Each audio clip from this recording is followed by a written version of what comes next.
રાજપીપળામાં ઉત્તરાયણ પર્વ નજીક આવી રહ્યું છે। ઉત્તરાયણને માંડ 2 દિવસ બાકી રહ્યા છે। બજારમાં ખાસ ઘરાકી ન દેખાતા વેપારીઓમાં ચિંતાનો માહોલ સર્જાયો છે, તો બીજી તરફ પતંગ દોરાના ભાવમાં વધારો થતા બજારમાં મંદીનું મોજું ફરી વળ્યું। રાજપીપળા પંથકમાં માવઠાની અસર ઉપરાંત પતંગની દુકાનો વધુ ખુલ્લી હોવાથી પણ ઘરાકી ઓછી જોવા મળી રહી છે। ઉપરાંત 10 થી 15% પતંગ અને દોરાનો ભાવ વધારો નોંધાયો।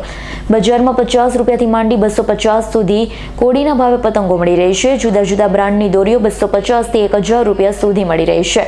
ગ્રાહકોને ઉત્તરાયણ આ વખતે મોંઘી પડશે। બીજી તરફ રાજપીપળા લીમડા ચોક ખાતે નવી વિવિધ વેરાયટીની પતંગો જોવા મળી રહી છે। ખાસ કરી દેશના લોકપ્રિય વડાપ્રધાન નરેન્દ્રભાઈ મોદીના તસવીરવાળી પતંગો ધૂમ વેચાઈ રહી છે। ચંદ્રયાન 3ની સફળતા સાથે મોદીની તસવીરોવાળી પતંગોનું સૌથી વધારે વેચાણ થઈ રહ્યું છે।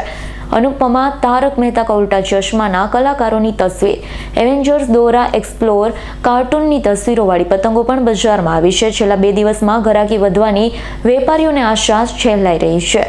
પતંગ રસિયાઓ દોરો માંજવા પણ આવી રહ્યા હોય। દોરો માંજવાના ચરખા પણ ધમધમી રહ્યા છે। તેમાં પણ હાલ ખાસ ઘરાકી જોવા મળી નથી। છેલ્લા દિવસે ઘરાકી વધવાની આશા સેવાઈ રહી છે। આ વર્ષે પતંગનું બજાર કેવું છે રાજપીપળામાં? આ વર્ષે પતંગનું બજાર નરમ છે, ભાવમાં વધારો છે 10% જેવો, એના દકે ઘરાકી થોડી ડીમ છે। અચ્છા, ભાવમાં કેટલા ટકાનો વધારો થયો છે? ભાવમાં 10% જેટલો વધારો થયો છે। શું ભાવ ચાલે છે પતંગનો? કેટલા રૂપિયાથી કેટલા સુધી? 70 રૂપિયા કોડી છે, 100 રૂપિયા કોડી છે, 120 રૂપિયા કોડી છે, 140 રૂપિયા કોડી છે, પછી 250 રૂપિયાની કોડી છે। જેવી પતંગ એવો ભાવ છે। અચ્છા, પતંગ બજારમાં ઘરાકી નથી એનું શું કારણ? આ માવઠા થયા કરે છે, એના કારણોસર થોડીક મંદી વધારે લાગે। શું પછી છેલ્લા દિવસોમાં ઘરાકી વધશે આશા છે? આશા તો છે સાહેબ। એવું છે। શું નામ તમારું? મારું નામ કેતન કુમાર કનુભાઈ માં છે। રાજપીપળામાં કઈ પતંગો વધારે ચાલે છે?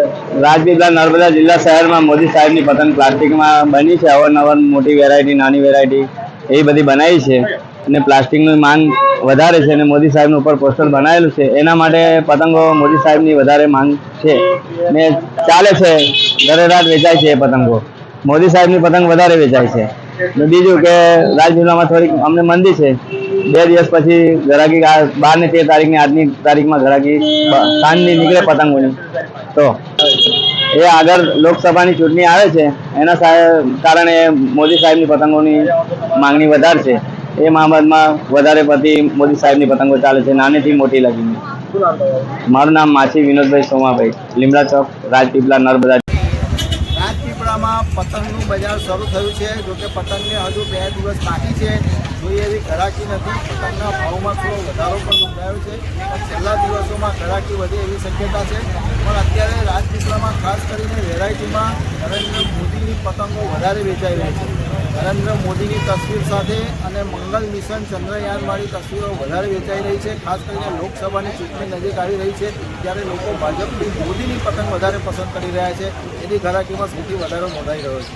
દીપક જગતાપ, TV13 ગુજરાતી, અખથી ગુજરાતી। લાલ બટન બંધ કરો। દીપક જગતાપનો રિપોર્ટ, S9 ન્યૂઝ, રાજપીપળા।